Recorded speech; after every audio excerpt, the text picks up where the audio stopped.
4 числа прибыли в район Тас-Хайко на поиск пропавших. Обследовали 4 числа вниз 30 километров, вверх 40 километров. Сегодня 6 обследовали вверх 60 километров, вниз 80 километров. К сожалению, поиск результата не дали, не обнаружили ничего. Пока продолжаем работу со спасателями здесь, на Тас-Хайко.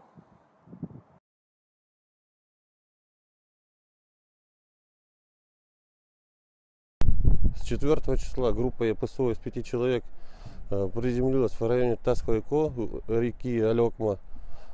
Обследовали реку водным путем, пешим путем. Это вверх 30 километров, вниз 35 километров. Где-то по берегу, оба берега, правый и левый. Также на наличие каких-нибудь либо предметов пострадавших, потерявшихся, ничего обнаружено не было.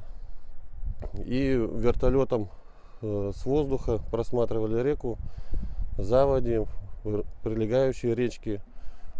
Также вверх где-то 60 километров, вниз 70-80 километров. Также обнаружено на реке ничего нет.